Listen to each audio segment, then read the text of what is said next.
أعوذ بالله من الشيطان الرجيم. بسم الله الرحمن الرحيم. ألف لام ميم. ذلك الكتاب لا ريب فيه هدى للمتقين الذين يؤمنون بالغيب ويقيمون الصلاة ومما رزقناهم ينفقون والذين يؤمنون بما أنزل إليك وما أنزل من قبلك وبالآخرة هم يوقنون أولئك على هدى من ربهم وأولئك هم المفلحون إن الذين كفروا سواء عليهم أأنذرتهم أم لم تنذرهم لا يؤمنون ختم الله على قلوبهم وعلى سمعهم وعلى أبصارهم غشاوة ولهم عذاب عظيم ومن الناس من يقول آمنا بالله وباليوم الآخر وما هم بمؤمنين يخادعون الله والذين آمنوا وما يخدعون إلا أنفسهم وما يشعرون في قلوبهم مرض فزادهم الله مرضا ولهم عذاب أليم بما كانوا يكذبون وإذا قيل لهم لا تفسدوا في الأرض قالوا إنما نحن مصلحون ألا إنهم هم المفسدون ولكن لا يشعرون وإذا قيل لهم آمنوا كما آمن الناس قالوا أنؤمن كما آمن السفهاء ألا إنهم هم السفهاء ولكن لا يعلمون وإذا لقوا الذين آمنوا قالوا آمنا وإذا خلوا إلى شياطينهم قالوا إنا معكم إنما نحن مستهزئون الله يستهزئ بهم ويمدهم في طغيانهم يعمهون أولئك الذين اشتروا الضلالة بالهدى فما ربحت تجارتهم وما كانوا مهتدين مثلهم كمثل الذي استوقد نارا فلما أضاءت ما حوله ذهب الله بنورهم وتركهم في ظلمات لا يبصرون صم بكم عمي فهم لا يرجعون أو كصيب من السماء فيه ظلمات ورعد وبرق يجعلون أصابعهم في آذانهم من الصواعق حذر الموت والله محيط بالكافرين يكاد البرق يخطف أبصارهم كلما أضاء لهم مشوا فيه وإذا أظلم عليهم قاموا ولو شاء الله لذهب بسمعهم وأبصارهم إن الله على كل شيء قدير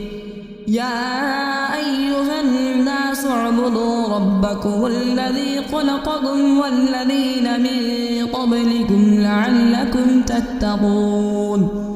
الذي جعل لكم الأرض فراشا والسماء بناء وأنزل من السماء ماء فأخرج به من الثمرات رزقا لكم فلا تجعلوا لله أندادا وأنتم تعلمون وإن كنتم في ريب مما نزلنا على عبدنا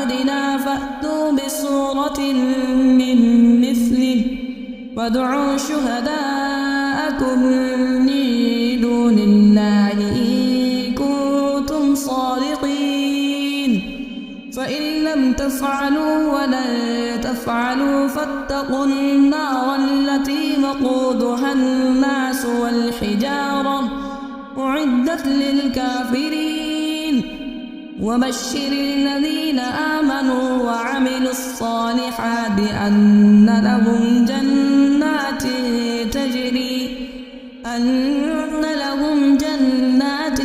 تجري من تحتها الأنهار كلما رزقوا منها من ثمرة رزقا قالوا هذا الذي رزقنا من قبل وأتوا به متشابها ولهم فيها أزواج مطهرة وهم فيها خالدون إن الله لا يستحيي أن يضرب مثلا ما بعوضة فما فوقها فأما الذين آمنوا فيعلمون أنه الحق من ربهم وأما الذين كفروا فيقولون ماذا أراد الله بهذا مثلا يضل به كثيرا ويهدي به كثيرا وما يضل به إلا الفاسقين الذين ينقضون عهد الله من بعد ميثاقه ويقطعون ما أمر الله به أن يوصل ويفسدون في الأرض أولئك هم الخاسرون كيف تكفرون بالله وكنتم أمواتا فأحياكم ثم يميتكم ثم يحييكم ثم إليه ترجعون هو الذي خلق لكم ما في الأرض جميعا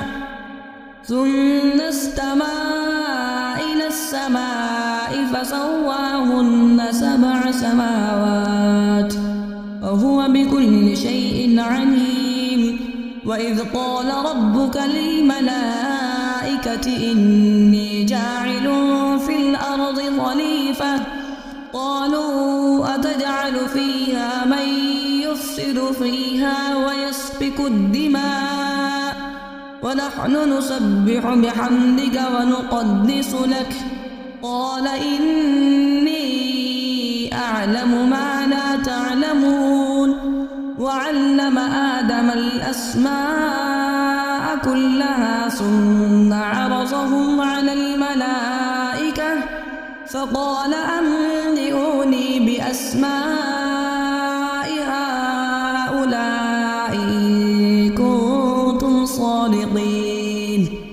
قالوا سبحانك لا علم لنا إلا ما علمتنا إنك أنت العليم الحكيم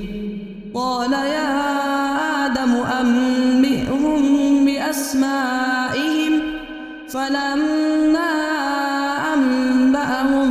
بأسمائهم قال ألم أقل لكم إني أعلم غيب السماوات والأرض وأعلم ما تبدون وما كنتم تكتمون وإذ قلنا للملائكة اسجدوا لآدم فسجدوا إلا إبليس أبى واستكبر وكان من الكافرين وقلنا يا آدم اسكن أنت وزوجك الجنة وكلا منها رغدا حيث شئتما ولا تقربا هذه الشجرة فتكونا من الظالمين فأزلهما الشيطان عنها فأخرجهما مما كانا فيه وقلنا اهبطوا بعضكم لبعض عدو ولكم في الأرض مستقر ومتاع إلى حين فتلقى آدم من ربه كلمات فتاب عليه إنه هو التواب الرحيم قلنا اهبطوا منها جميعا فإما يأتينكم مني هدى فمن تبع هداي فلا خوف عليهم ولا هم يحزنون والذين كفروا وكذبوا بآياتنا أولئك أصحاب النار هم فيها خالدون يا بني إسرائيل اذكروا نعمتي التي أنعمت عليكم وأوفوا بعهدي أوف بعهدكم وإياي فارهبون وآمنوا بما أنزلت مصدقا لما معكم ولا تكونوا أول كافر به ولا تشتروا بآياتي ثمنا قليلا وإياي فاتقون ولا تلبسوا الحق بالباطل وتكتموا الحق وأنتم تعلمون وأقيموا الصلاة وآتوا الزكاة واركعوا مع الراكعين أتأمرون الناس بالبر وتنسون أنفسكم وأنتم تتلون الكتاب أفلا تعقلون واستعينوا بالصبر والصلاة وإنها لكبيرة إلا على الخاشعين الذين يظنون أنهم ملاقو ربهم وأنهم إليه راجعون يا بني إسرائيل اذكروا نعمتي التي أنعمت عليكم وأني فضلتكم على العالمين واتقوا يوما لا تجزي نفس عن نفس شيئا يقبل منها شفاعة ولا يؤخذ منها عدل ولا هم ينصرون وإذ نجيناكم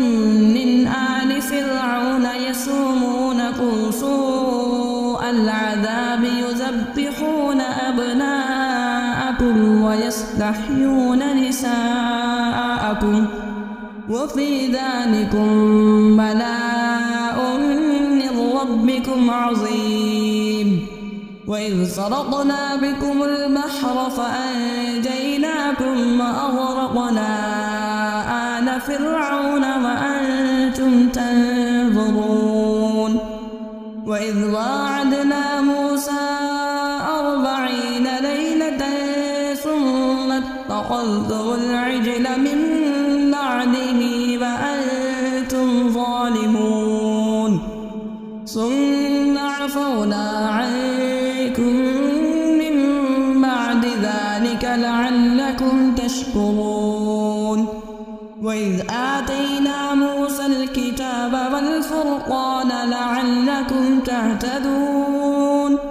وإذ قال موسى لقومه يا قوم إنكم ظلمتم أنفسكم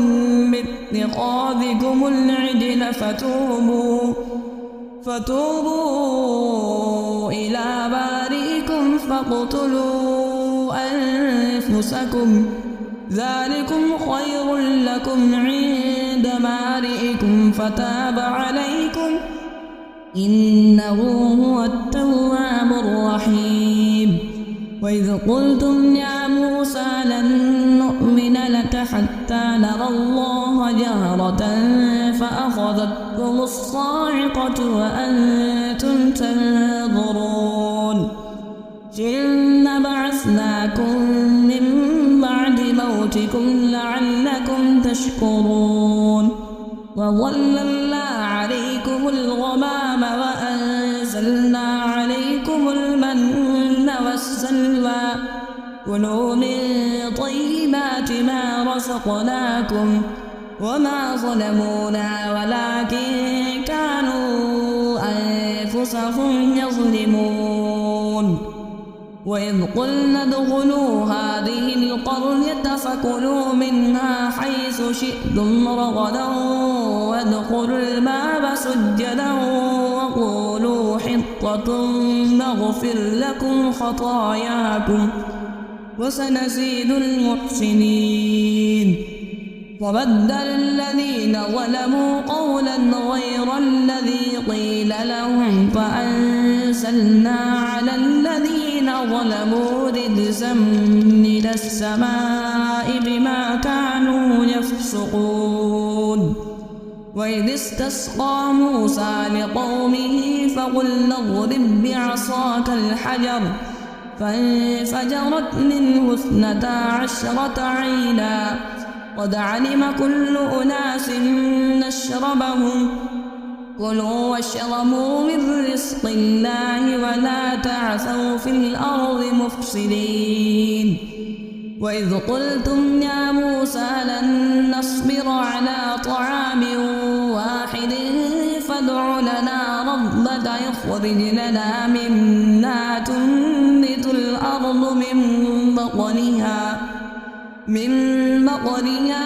وقثائها وفومها وعدسها وبصلها قال أتستبدلون الذي هو أدنى بالذي هو خير اهبطوا مصرا فإن لكم ما سألتم وضربت عليهم الذلة والمسكنة وباءوا بغضب من الله ذلك بأنهم كانوا يكفرون بآيات الله ويقتلون النبيين بغير الحق ذلك بما عصوا وكانوا يعتدون إن الذين آمنوا والذين هادوا والنصارى والصابئين من آمن بالله واليوم الآخر وعمل صالحا فلهم أجرهم عند ربهم ولا خوف عليهم ولا هم يحزنون وإذ أخذنا ميثاقكم ورفعنا فوقكم الطور خذوا ما آتيناكم بقوة واذكروا ما فيه لعلكم تتقون ثم توليتم من بعد ذلك فلولا فضل الله عليكم ورحمته لكنتم من الخاسرين ولقد علمتم الذين اعتدوا منكم في السبت فقلنا لهم كونوا قردة خاسئين فجعلناها نكالا لما بين يديها وما خلفها وموعظة للمتقين وإذ قال موسى لقومه إن الله يأمركم أن تذبحوا بقرة قالوا أتتخذنا هزوا قال أعوذ بالله أن أكون من الجاهلين قال ادع لنا ربك يبين لنا ما هي قال إنه يقول إنها بقرة لا فارغ ولا بكر عوان بين ذلك فافعلوا ما تؤمرون قالوا ادع لنا ربك يبين لنا ما لونها قال إنه يقول إنها بقرة صفراء فاقع لونها تسر الناظرين قالوا ادع لنا ربك يبين لنا ما هي إن البقرة شابه علينا وإنا إن شاء الله لمهتدون قال إنه يقول إنها بقرة لا ذلول تثير الأرض ولا تسقي الحرث مسلمة لا شية فيها قالوا الآن جئت بالحق فذبحوها وما كادوا يفعلون وإذ قتلتم نفسا فادارأتم فيها والله مخرج ما كنتم تكتمون فقلنا اضربوه ببعضها كذلك يحيي الله الموتى ويريكم آياته لعلكم تعقلون ثم قست قلوبكم من بعد ذلك فهي كالحجارة أو أشد قسوة وإن من الحجارة لما يتفجر منه الأنهار وإن منها لما يشقق فيخرج منه الماء وإن منها لما يهبط من خشية الله وما الله بغافل عما تعملون أفتطمعون أن يؤمنوا لكم وقد كان فريق منهم يسمعون كلام الله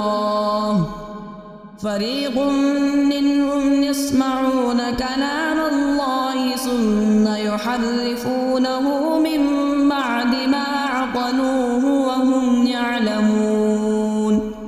وإذا لقوا الذين آمنوا قالوا آمنا وإذا خلا بعضهم إلى بعض قالوا أتحدثونهم بما فتح الله عليكم ليحاجوكم به عند ربكم أفلا تعقلون أولا يعلمون أن الله يعلم ما يسرون وما يعلنون ومنهم أميون لا يعلمون الكتاب إلا أماني وإن هم إلا يظنون فويل للذين يكتبون الكتاب بأيديهم ثم يقولون هذا من عند الله ليشتروا به ثمنا قليلا فويل لهم مما كتبت أيديهم وويل لهم مما يكسبون وقالوا لن تمسنا النار إلا أياما معدودة قل أتخذتم عند الله عهدا فلن يخلف الله عهده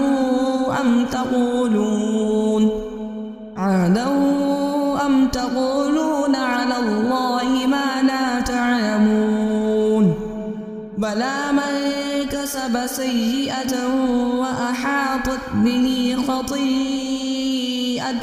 فأولئك أصحاب النار هم فيها خالدون والذين آمنوا وعملوا الصالحات أولئك أصحاب الجنة هم فيها خالدون وإذ أخذنا ميثاق بني إسرائيل لا تعبدون إلا الله وبالوالدين إحسانا وذي القربى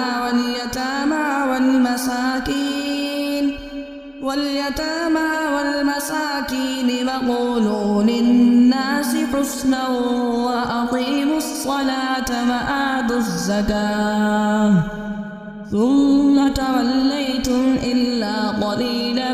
منكم وأنتم معرضون وإذ أخذنا ميثاقكم لا تسفكون دماءكم ولا تخرجون أنفسكم من دياركم ثم أقررتم وأنتم تشهدون ثم أنتم هؤلاء تقتلون أنفسكم وتخرجون فريقا منكم من ديارهم تظاهرون عليهم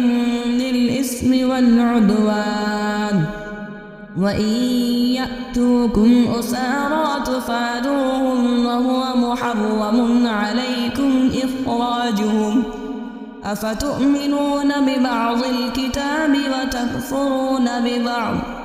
فما جزاء من يفعل ذلك منكم إلا خزي في الحياة الدنيا ويوم القيامة يردون إلى أشد العذاب وما الله بغافل عما تعملون أولئك الذين اشتروا الحياة الدنيا بالآخرة فلا يخفف عنهم العذاب ولا هم ينصرون ولقد آتينا موسى الكتاب وقفينا من بعده بالرسل وآتينا عيسى ابن مريم البينات وأيدناه بروح القدس أفكلما جاءكم رسول بما لا تهوى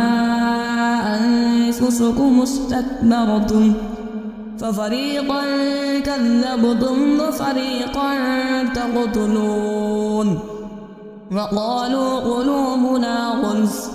بل لعنهم الله بكفرهم فقليلا ما يؤمنون ولما جاءهم كتاب من عند الله مصدق لما معهم وكانوا من قبل يستفتحون على الذين كفروا فلما جاءهم ما عرفوا كفروا به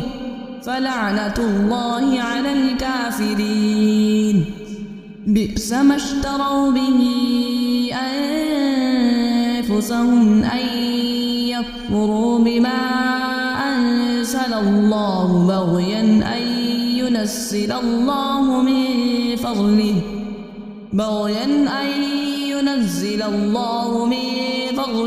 على من يشاء من عباده فباءوا بغضب على غضب وللكافرين عذاب مهين وإذا قيل لهم آمنوا بما أنزل الله قالوا نؤمن بما أنزل علينا ويكفرون بما وراءه وهو الحق مصدقا لما معهم قل فلم تقتلون أنبياء الله من قبل إن كنتم مؤمنين ولقد جاءكم موسى بالبينات ثم اتخذتم العجل من بعده وأنتم ظالمون وإذ أخذنا ميثاقكم ورفعنا فوقكم الطور خذوا ما آتيناكم بقوة واسمعوا قالوا سمعنا وعصينا وأشربوا في قلوبهم العجل بكفرهم قل بئس ما يأمركم به إيمانكم إن كنتم مؤمنين قل إن كانت لكم الدار الآخرة عند الله خالصة من دون الناس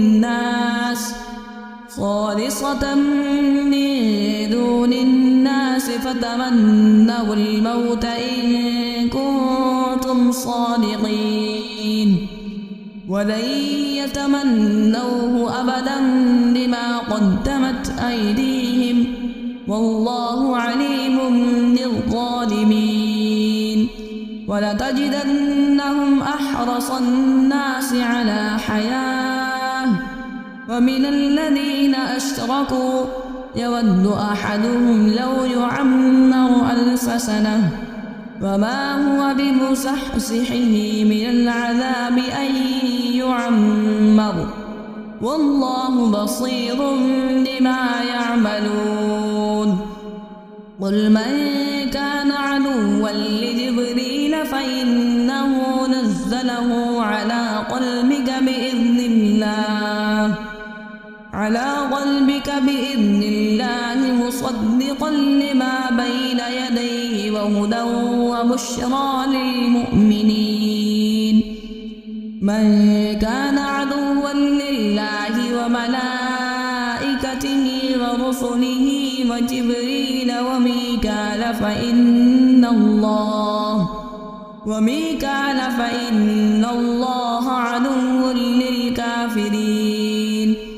ولقد أنزلنا إليك آيات بينات وما يكفر بها إلا الفاسقون أوكلما عاهدوا عهدا نبذه فريق منهم بل أكثرهم لا يؤمنون ولما جاءهم رسول من عند الله مصدق لما معهم نبذ فريق من الذين أوتوا كتاب الله وراء ظهورهم كأنهم لا يعلمون واتبعوا ما تتلو الشياطين على ملك سليمان وما كفر سليمان ولكن الشياطين كفروا يعلمون الناس السحر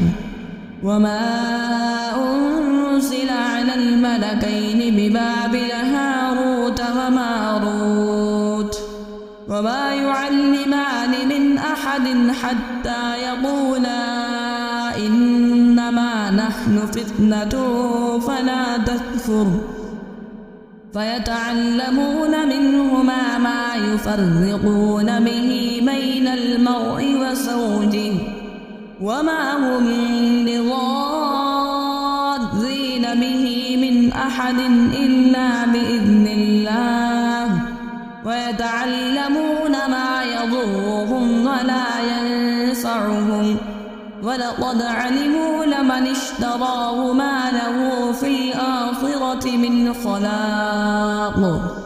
ولبئس ما شروا به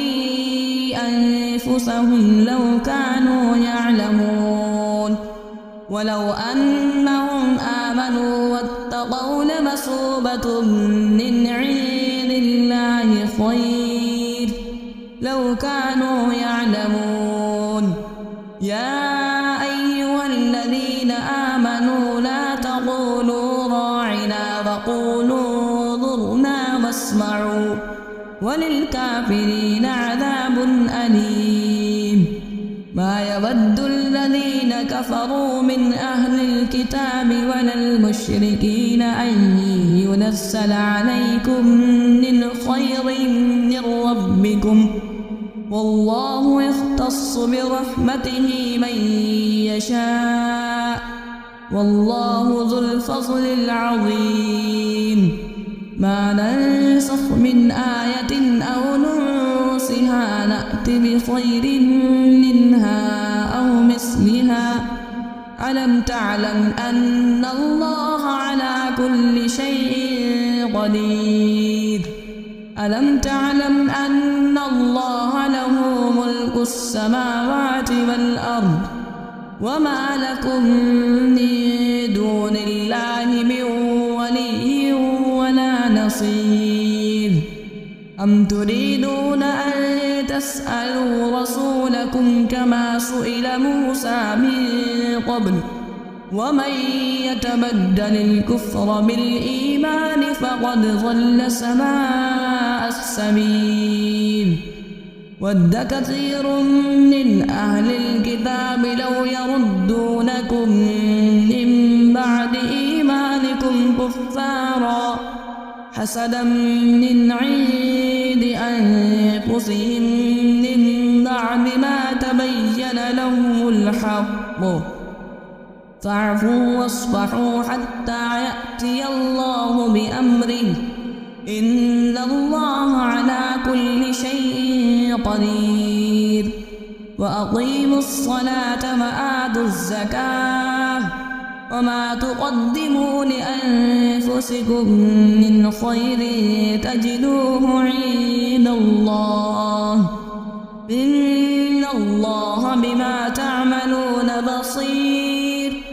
وقالوا لن يدخل الجنة إلا من كان هودا أو نصارى تلك أمانيهم قل هاتوا برهانكم إن كنتم صادقين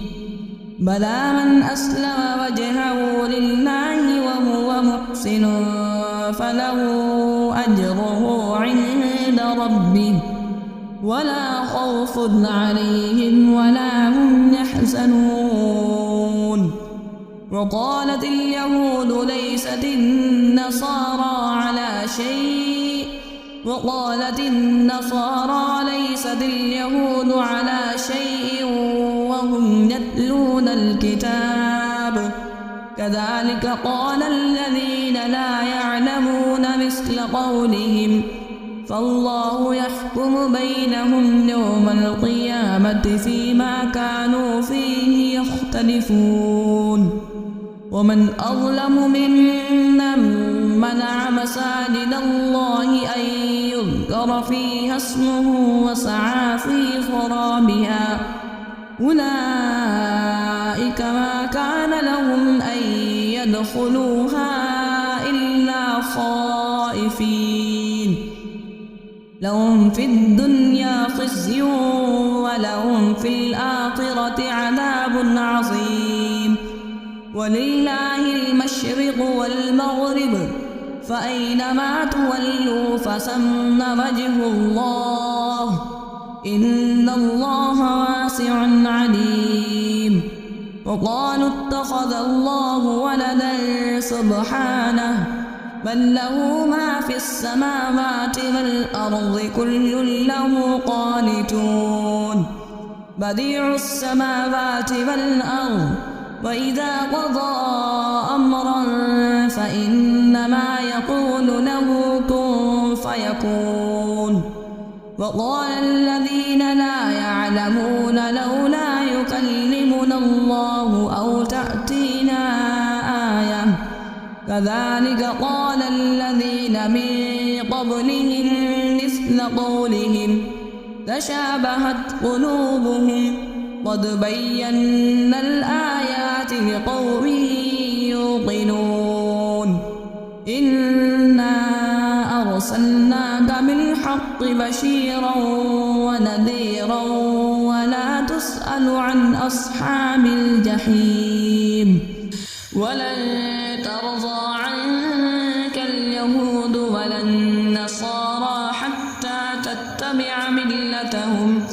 قل إن هدى الله هو الهدى ولئن اتبعت أهواءهم بعد الذي جاءك من العلم ما لك من الله من ولي ولا نصير الذين آتيناهم الكتاب يتلونه حق تلاوته أولئك يؤمنون به ومن يكفر به فأولئك هم الخاسرون يا بني إسرائيل اذكروا نعمتي التي أنعمت عليكم وأني فضلتكم على العالمين واتقوا يوما لا تجزي نفس عن نفس شيئا ولا يقبل عن نفس شيئا ولا يقبل منها عدل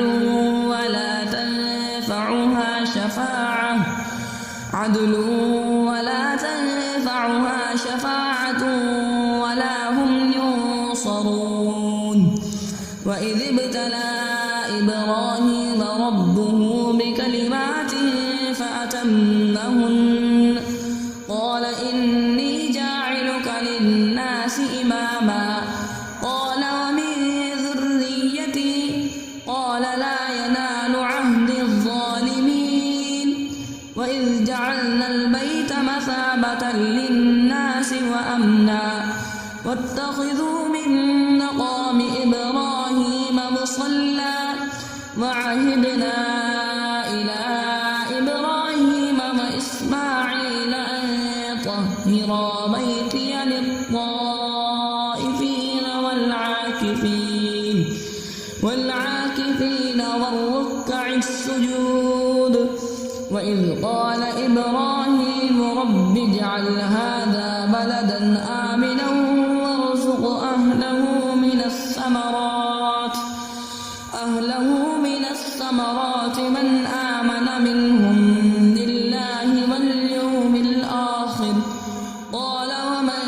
كفر فأمتعه قليلا ثم أضطره إلى عذاب النار وبئس المصير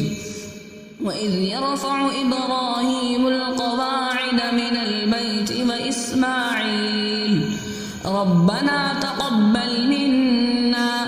إنك أنت السميع العليم ربنا واجعلنا مسلمين لك ومن ذريتنا أمة مسلمة لك وأرنا مناسكنا وتب علينا إنك أنت التواب الرحيم ربنا وابعث فيهم رسولا منهم يتلو عليهم آياتك ويعلمهم الكتاب والحكمة ويزكيهم إنك أنت العزيز الحكيم ومن يرغب عن ملة إبراهيم إلا من سفه نفسه ولقد اصطفيناه في الدنيا وإنه في الآخرة لمن الصالحين إذ قال له ربه أسلم قال أسلمت لرب العالمين ووصى بها إبراهيم بنيه ويعقوب يا بني إن الله اصطفى لكم الدين فلا تموتن إلا وأنتم مسلمون أم كنتم شهداء إذ حضر يعقوب الموت إذ قال لبنيه ما تعبدون من بعدي قالوا نعبد إلهك وإله آبائك إبراهيم وإسماعيل وإسحاق إلها واحدا ونحن له مسلمون تلك أمة قد خلت لها ما كسبت ولكم ما كسبتم ولا تسألون عما كانوا يعملون وقالوا كونوا هودا أو نصارى تهتدوا قل بل ملة إبراهيم حنيفا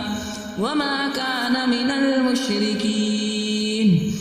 قولوا آمنا بالله وما أنزل إلينا وما أنزل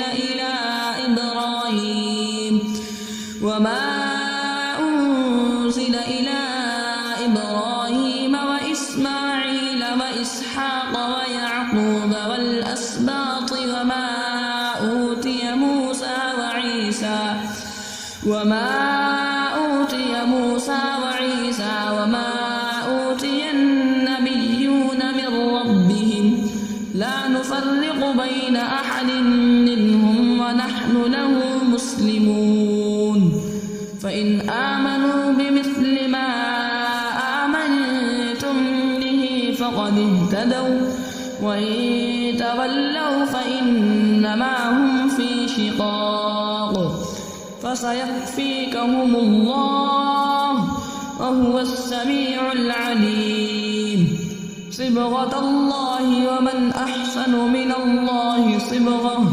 ونحن له عابدون قل أتحاجوننا في الله وهو ربنا وربكم ولنا أعمالنا ولكم أعمالكم ونحن له مخلصون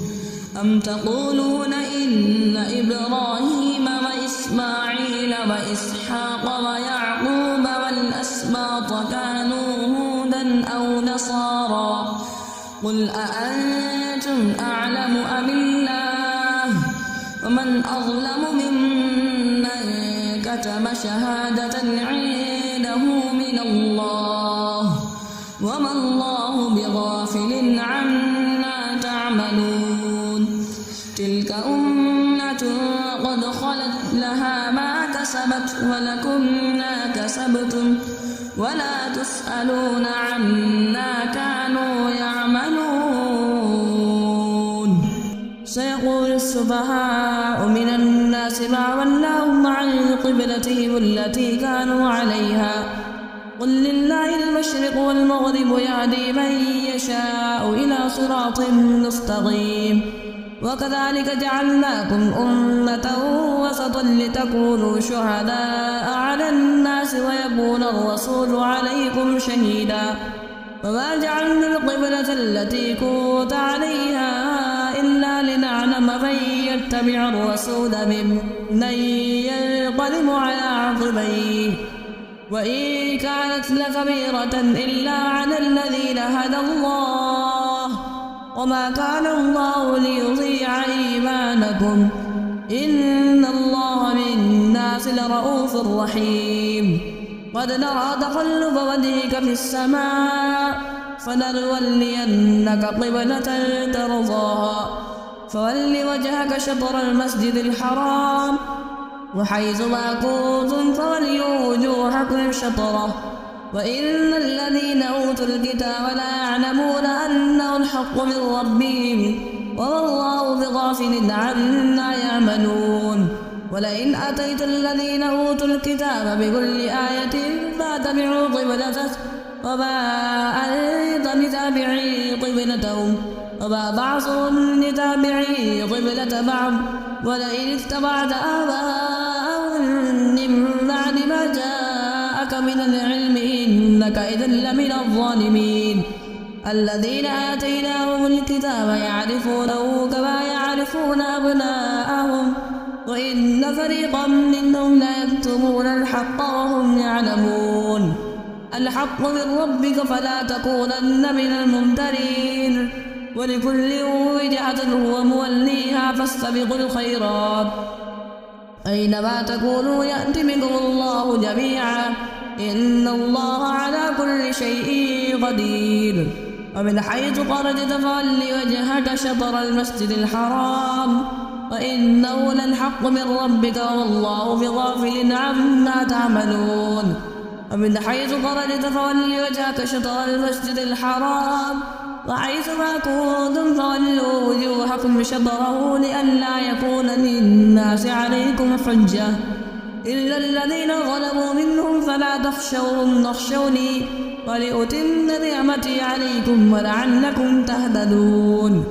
كما أرسلنا فيكم رسولا منكم يتلو عليكم آياتنا ويزكيكم ويعلمكم الكتاب والحكمة ويعلمكم ما لم تكونوا تعلمون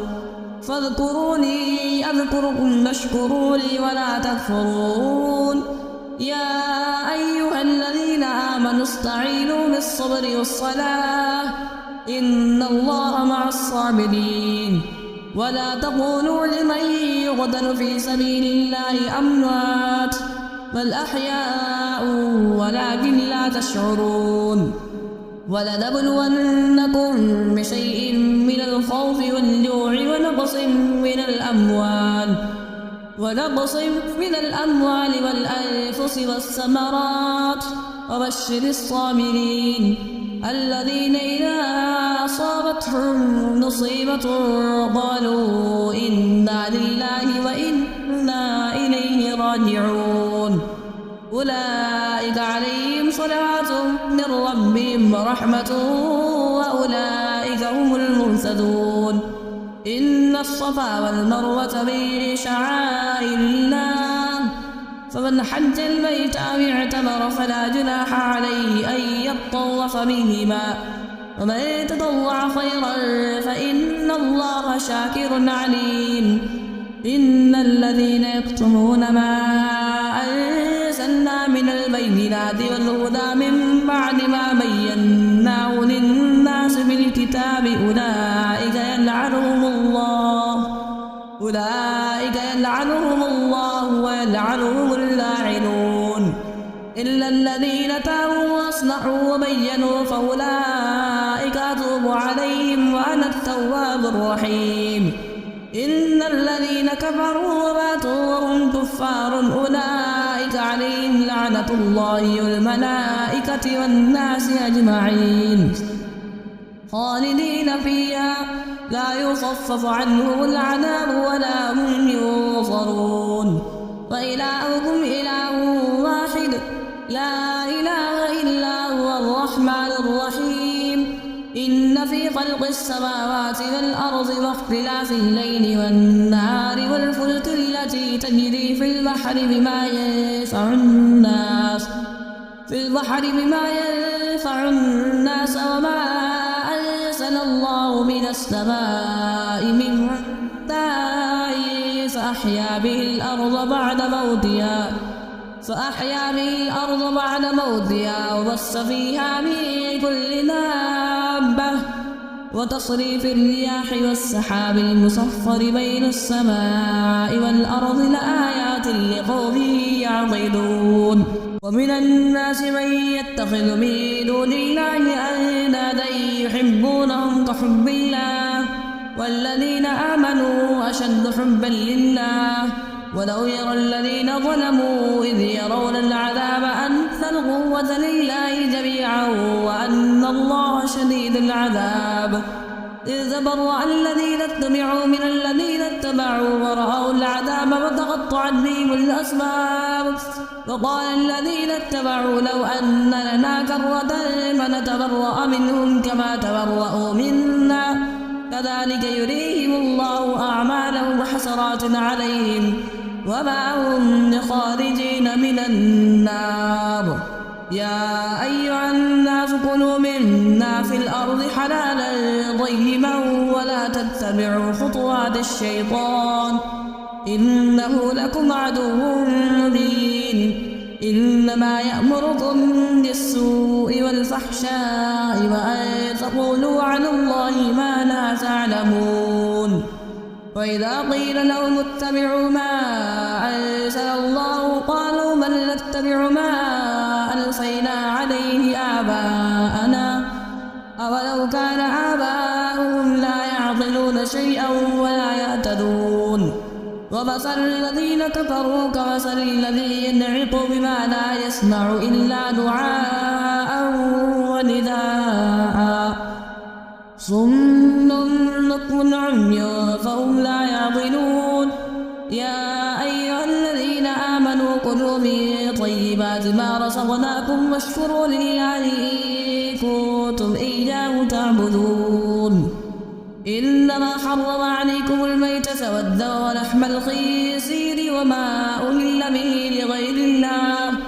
فمن اضطر غير باغ ولا عاد فلا إثم عليه إن الله غفور رحيم إن الذين يكتمون ما أنزل الله من الكتاب ويشترون به ثمنا قليلا أولئك ما يأكلون في بطونهم إلا النار ولا يكلمهم الله يوم القيامة ولا يزكيهم ولهم عذاب أليم أولئك الذين اشتروا الضلالة بالهدى والعذاب بالمغفرة فما أصبرهم على النار ذلك بأن الله نزل الكتاب بالحق وإن الذين اختلفوا في الكتاب لفي شقاق بعيد ليس البر أن تولوا وجوهكم قبل المشرق والمغرب ولكن البر من آمن بالله واليوم الآخر والملائكة والكتاب والنبيين وآتى المال على حبه ذوي القربى واليتامى والمساكين وابن السبيل والسائلين وفي الرقاب وأقام الصلاة وآتى الزكاة والموفون بعهدهم إذا عاهدوا والصابرين في البأساء والضراء وحين البأس أولئك الذين صدقوا وأولئك هم المتقون. يا أيها الذين آمنوا كتب عليكم القصاص في القتلى الحر بالحر والعبد بالعبد والأنثى بالأنثى فمن عفي له من أخيه شيء فاتباع بالمعروف وأداء إليه بإحسان ذلك تخفيف من ربكم ورحمة فمن اعتدى بعد ذلك فله عذاب أليم. ولكم في القصاص حياة يا أولي الألباب لعلكم تتقون. كتب عليكم إذا حضر أحدكم الموت إن ترك خيرا الوصية للوالدين والأقربين بالمعروف حقا على المتقين فمن بدله بعد ما سمعه فإنما إثمه على الذين يبدلونه إن الله سميع عليم. فمن خاف من موص جنفا أو إثما فأصلح بينهم فلا إثم عليه إن الله غفور رحيم. يا أيها الذين آمنوا كتب عليكم الصيام كما كتب على الذين من قبلكم لعلكم تتقون أياما معدودات فمن كان منكم مريضا أو على سفر فعدة من أيام أخر وعلى الذين يطيقونه فدية طعام مسكين فمن تطوع خيرا فهو خير له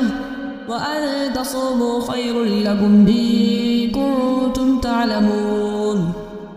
شهر رمضان الذي أنزل فيه القرآن هدى للناس وبينات من الهدى والفرقان فمن شهد منكم الشهر فليصم ومن كان مريضا أو على سفر فعدة من أيام أخر يريد الله بكم اليسر ولا يريد بكم العسر ولتكملوا العدة ولتكبروا الله على ما هداكم ولعلكم تشكرون. وإذا سألك عبادي عني فإني قريب أجيب دعوة الداعي إذا دعاني فليستجيبوا لي وليؤمنوا بي لعلهم يرشدون. أحل لكم ليلة الصيام الرفث إلى نسائكم هن لباس لكم وأنتم لباس لهن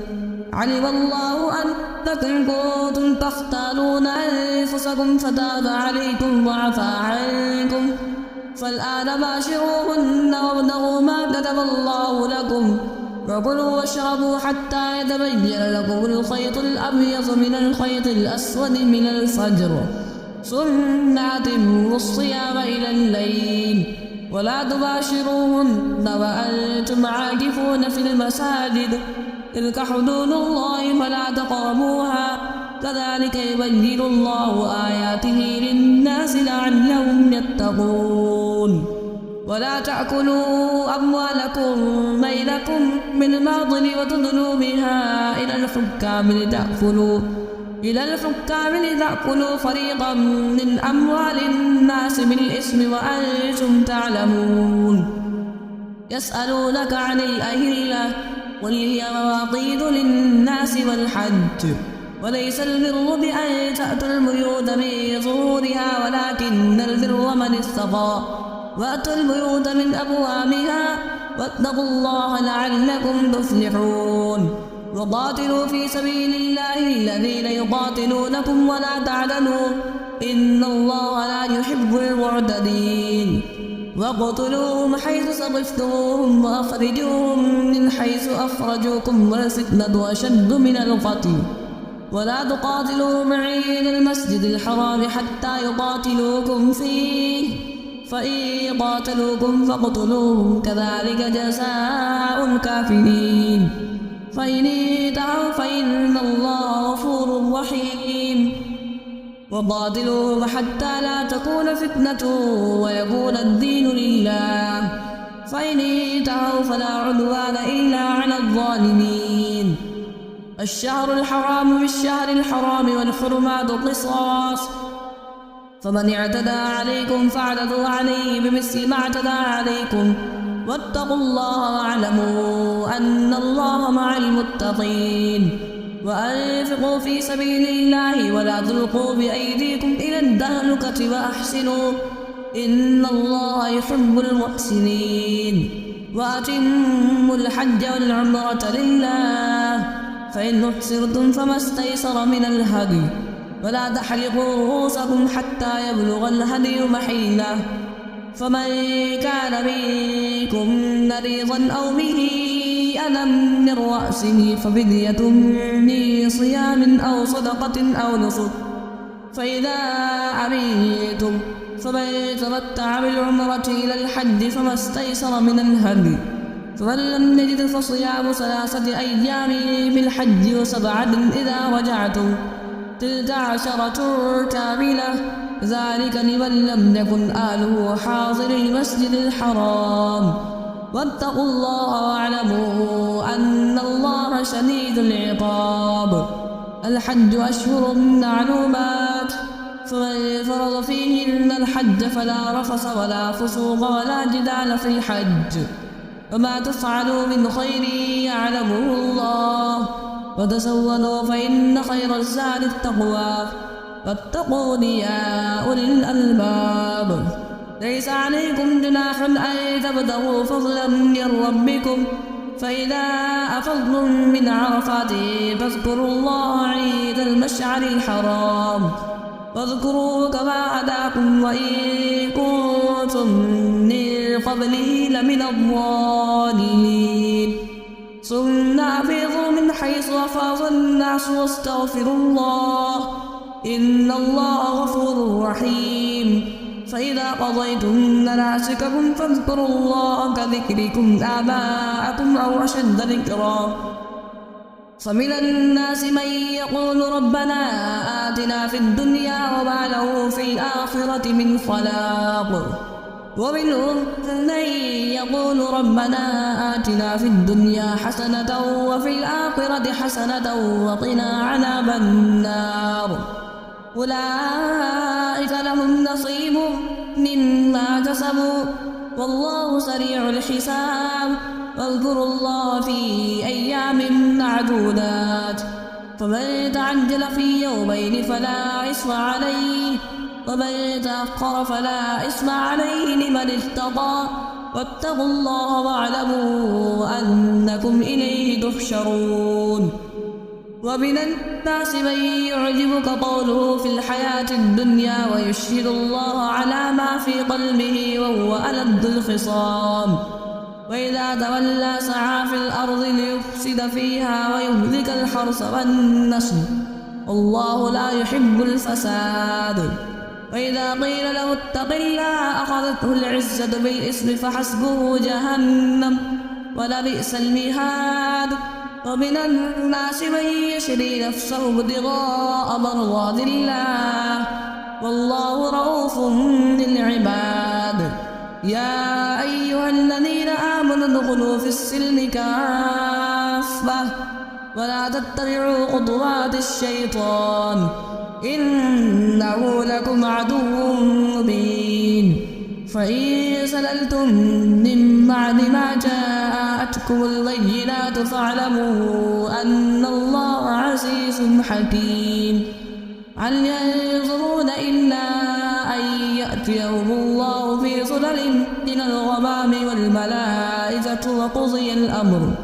وإلى الله ترجع الأمور سل بني إسرائيل كم آتيناهم من آية بينة ومن يبدل نعمة الله من بعد ما جاءته فإن الله شديد العقاب.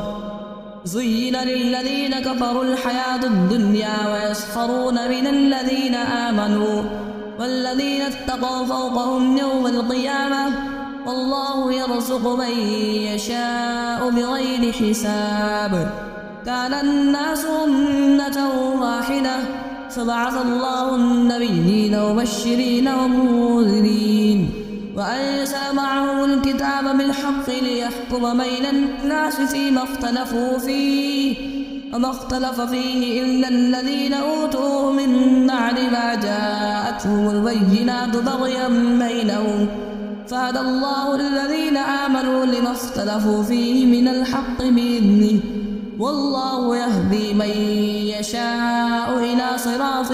مستقيم. أم حسبتم أن تدخلوا الجنة ولما يأتكم مثل الذين خلوا من قبلكم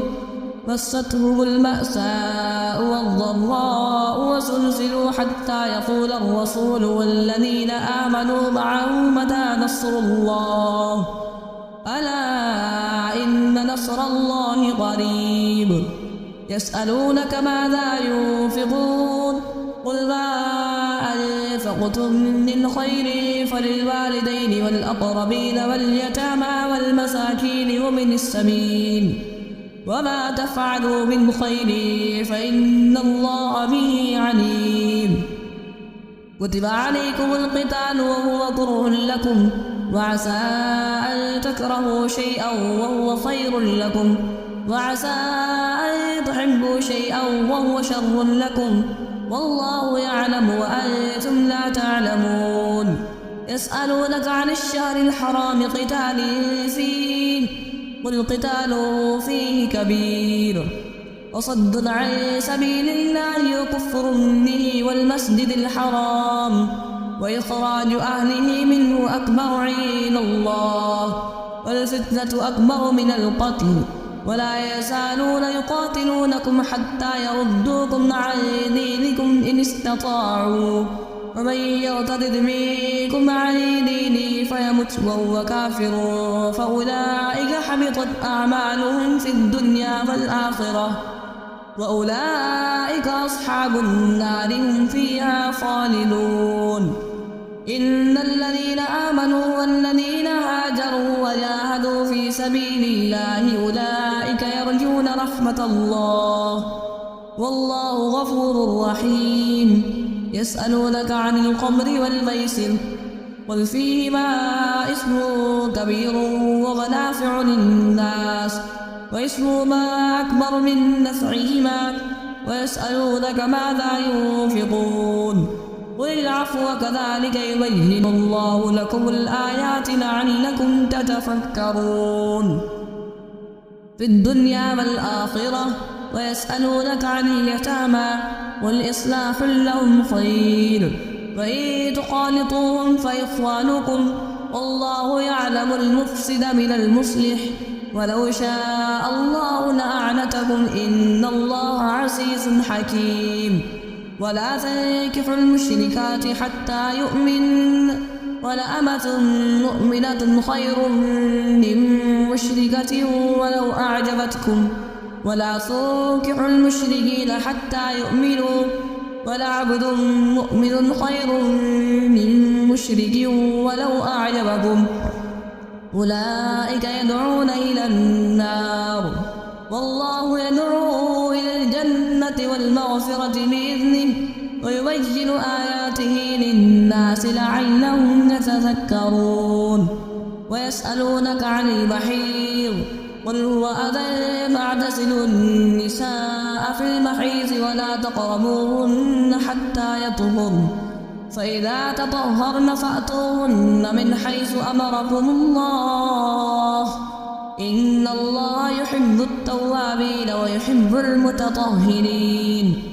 نساؤكم حرث لكم فأتوا حرثكم أنى شئتم وقدموا لأنفسكم واتقوا الله واعلموا أنكم ملاقوه وبشر المؤمنين. ولا تجعلوا الله عرضة لأيمانكم بإيمانكم أن تبروا وتتقوا وتصلحوا بين الناس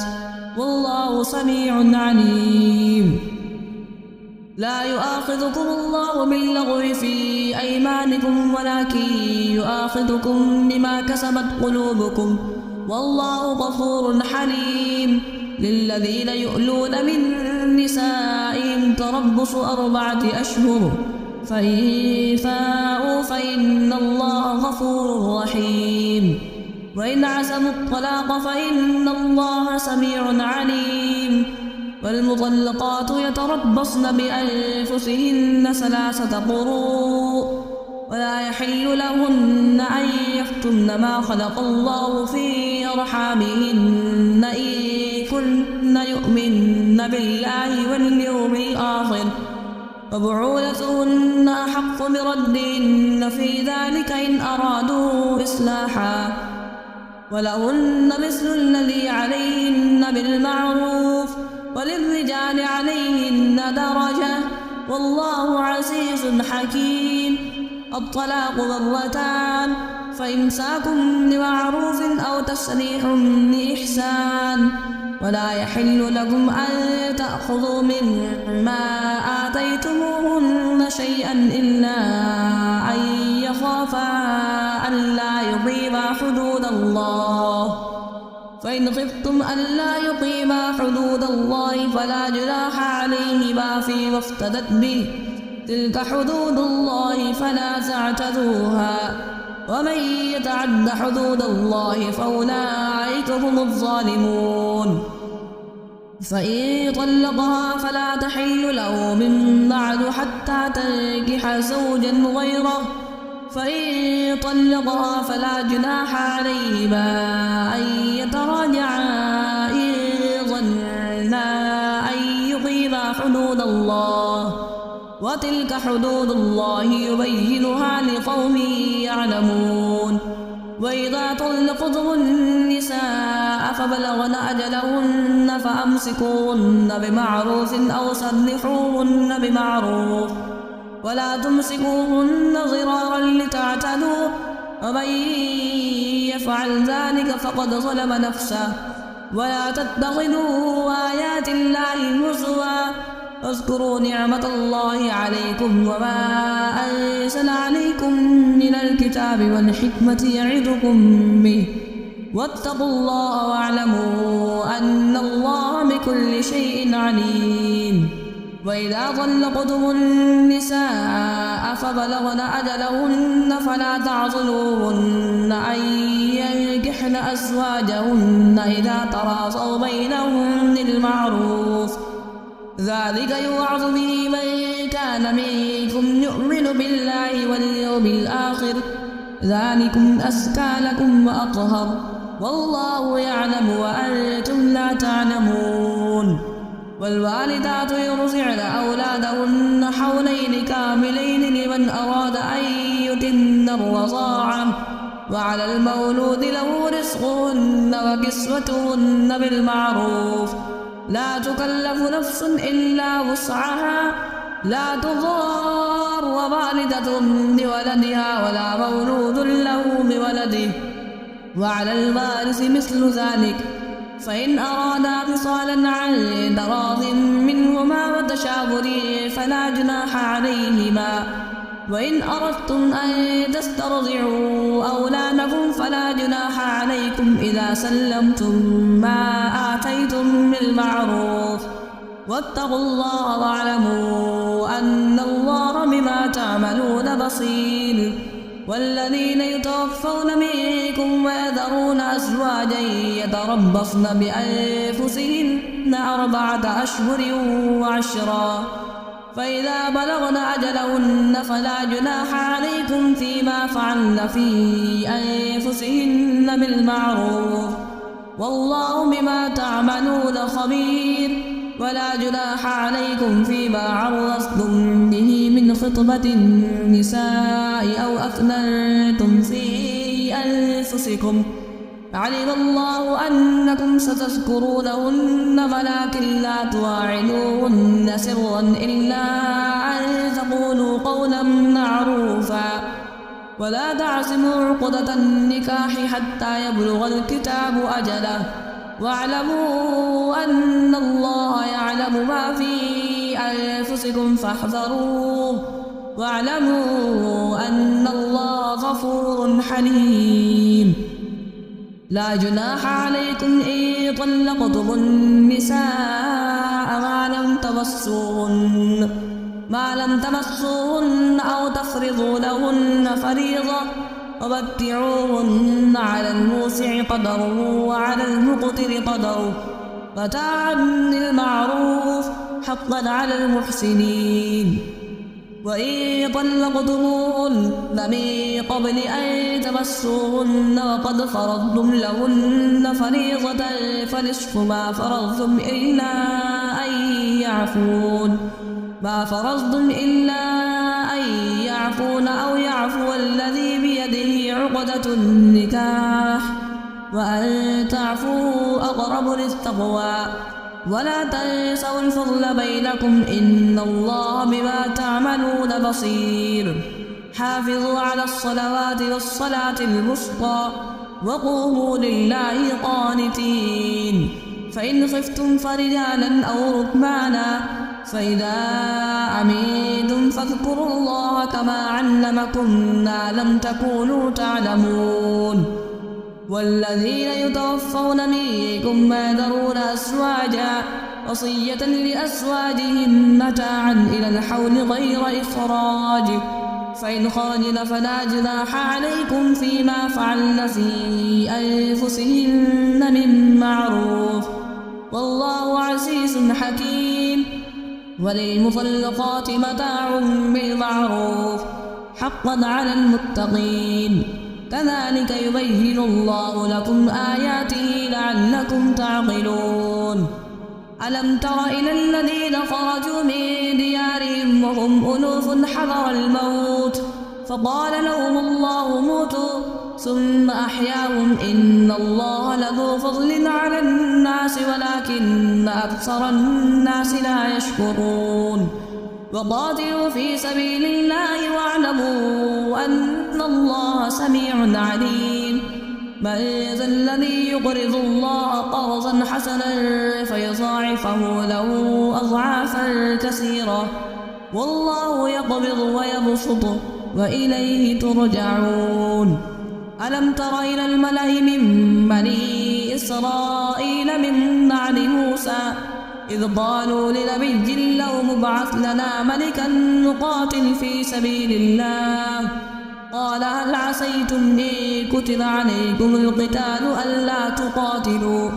قالوا وما لنا ألا نقاتل في سبيل الله وقد أخرجنا من ديارنا وأبنائنا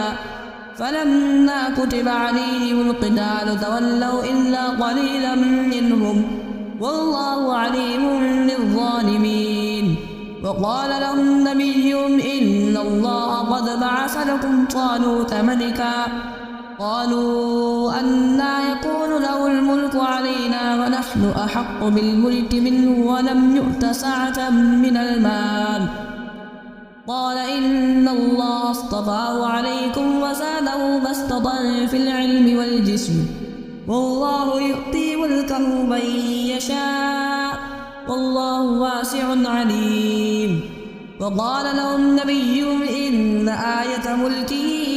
أن يأتيكم التابوت فيه سكينة من ربكم وبقية مما ترك آل موسى وآل هارون تحمله الملائكة إن في ذلك لآية لكم إن كنتم مؤمنين.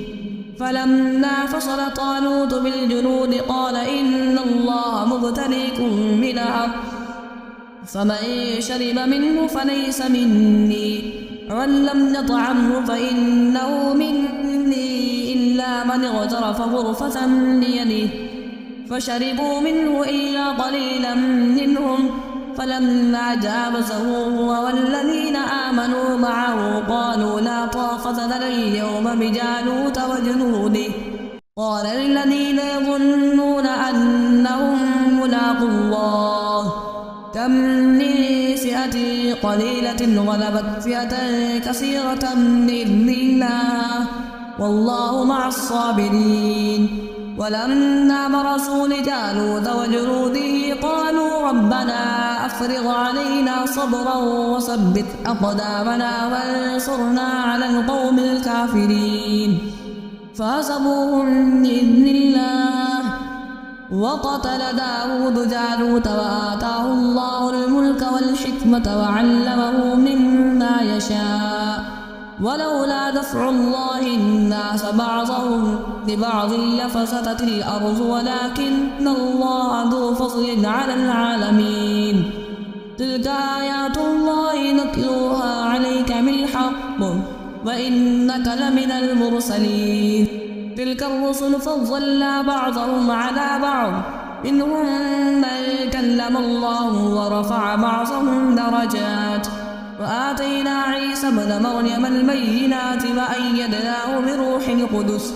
ولو شاء الله ما اقتتل الذين من بعدهم من بعد ما جاءتهم البينات ولكن اختلفوا فمنهم من آمن ومنهم من كفر. ولو شاء الله ما اقتتلوا ولكن الله يفعل ما يريد. يا أيها الذين آمنوا أنفقوا مما رزقناكم من قبل أن يأتي يوم لا بيع فيه ولا خلة ولا شفاعة والكافرون هم الظالمون. الله لا إله إلا هو الحي القيوم لا تأخذه سنة ولا نوم له ما في السماوات وما في الأرض. من ذا الذي يشفع عنده إلا بإذنه.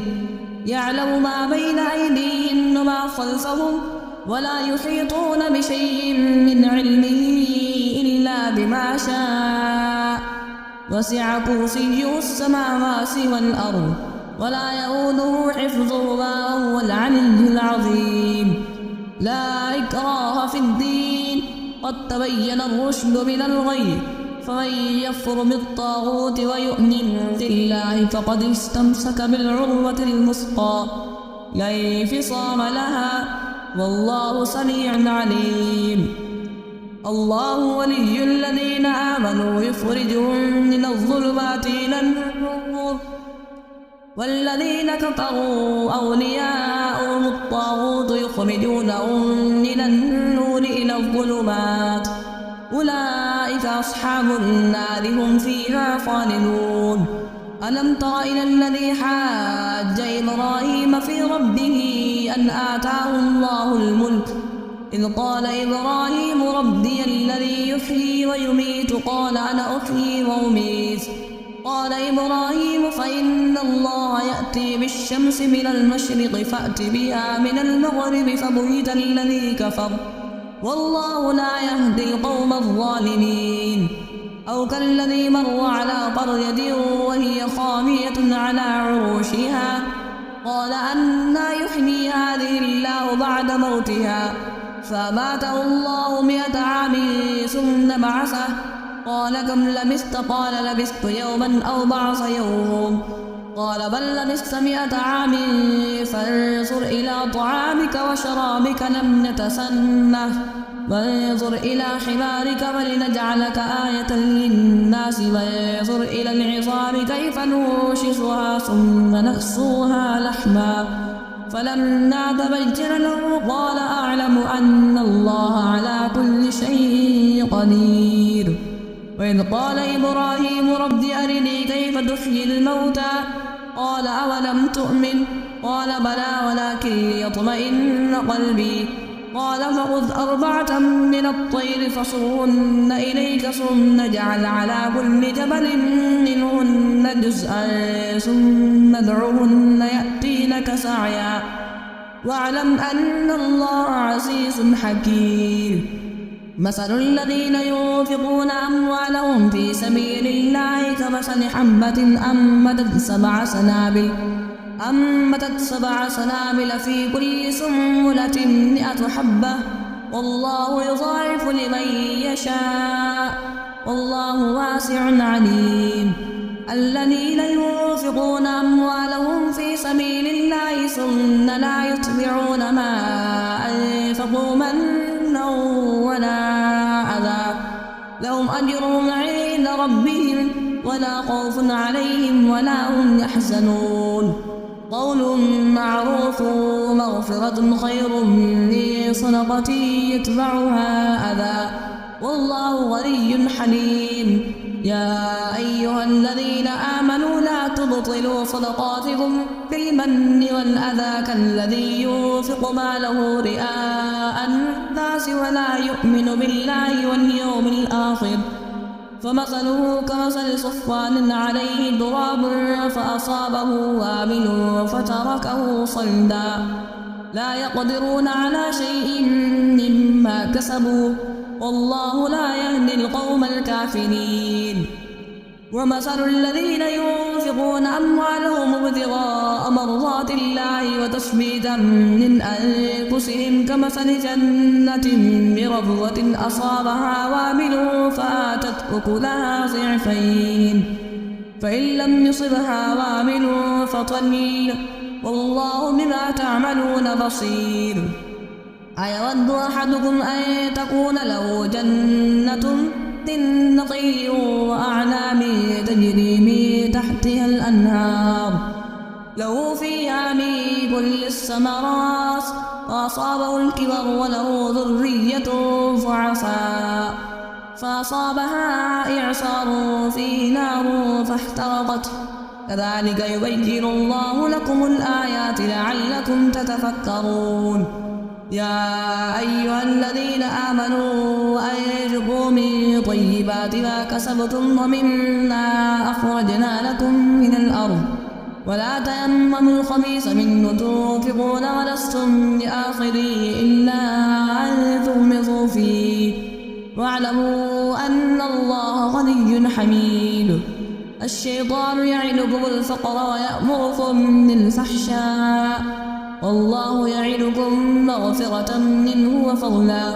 والله واسع عليم يؤتي الحكمة من يشاء ومن يؤت الحكمة فقد أوتي خيرا كثيرا وما يذكر إلا أولو الألباب وما أنفقتم من نفقة أو نذرتم من نذر فإن الله يعلمه وما للظالمين من أنصار إن تبدوا الصدقات فنعما هي وإن تخفوها وتؤتوها الفقراء فهو خير لكم ويكفر عنكم من سيئاتكم والله بما تعملون خبير ليس عليك هداهم ولكن الله يهدي من يشاء وما تنفقوا من خير فلأنفسكم وما تنفقون إلا ابتغاء وجه الله وما تنفقوا من خير يوفى إليكم وأنتم لا تظلمون للفقراء الذين أحصروا في سبيل الله لا يستطيعون ضربا في الأرض يحسبهم الجاهل أغنياء من التعفف تعرفهم بسيماهم لا يسألون الناس إلحافا وما تنفقوا من خير فإن الله به عليم الذين ينفقون أموالهم بالليل والنهار سرا وعلانية فلهم أجرهم عند ربهم ولا خوف عليهم ولا هم يحزنون الذين يأكلون الربا لا يقومون إلا كما يقوم الذي يتخبطه الشيطان من المس ذلك بأنهم قالوا إنما البيع مثل الربا وأحل الله البيع وحرم الربا فمن جاءه موعظة من ربه فانتهى فله ما سلف وأمره إلى الله ومن عاد فأولئك أصحاب النار هم فيها خالدون يمحق الله الربا ويربي الصدقات والله لا يحب كل كفار أثيم إن الذين آمنوا وعملوا الصالحات وأقاموا الصلاة وآتوا الزكاة لهم أجرهم عند ربهم ولا خوف عليهم ولا هم يحزنون. يا أيها الذين آمنوا اتقوا الله وذروا ما بقي من الربا إن كنتم مؤمنين، فإن لم تفعلوا فأذنوا بحرب من الله ورسوله، وإن تبدم فلكم رؤوس أموالكم لا تظلمون ولا تظلمون. وإن كان ذو عسرة فنظرة إلى ميسرة، وأن تصدقوا خير لكم إن كنتم تعلمون. واتقوا يوما ترجعون فيه إلى الله ثم توفى كل نفس ما كسبت وهم لا يظلمون. يا أيها الذين آمنوا إذا تداينتم بدين إلى أجل مسمى فاكتبوه، وليكتب بينكم كاتب بالعدل، ولا يأب كاتب أن يكتب كما علمه الله فليكتب، وليملل الذي عليه الحق وليتق الله ربه ولا يبخس منه شيئا.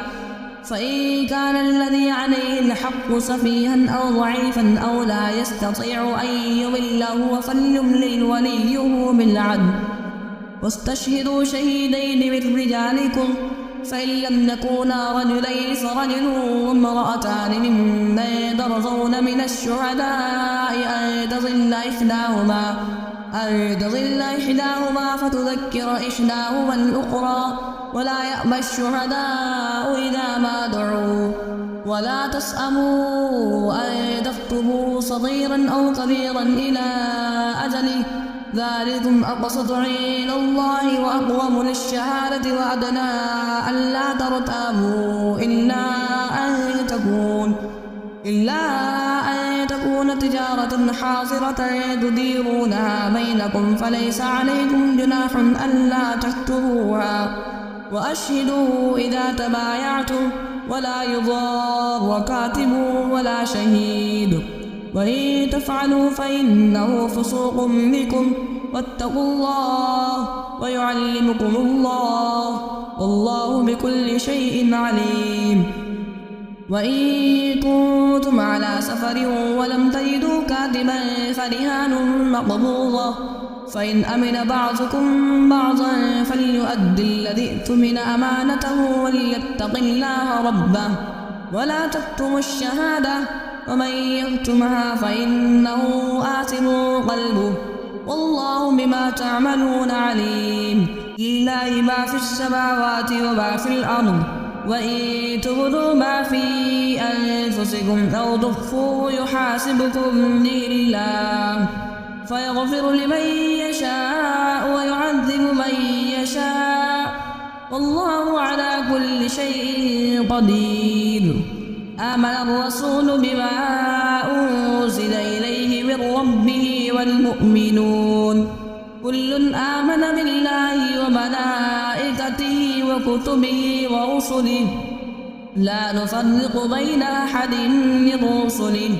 وقالوا سمعنا وأطعنا غفرانك ربنا وإليك المصير. لا يكلف الله نفسا إلا وسعها، لها ما كسبت وعليها ما اكتسبت، ربنا لا تؤاخذنا إن نسينا أو أخطأنا، ربنا ولا تحمل علينا إصرا كما حملته على الذين من قبلنا، ربنا ولا تحملنا ما لا طاقة لنا به،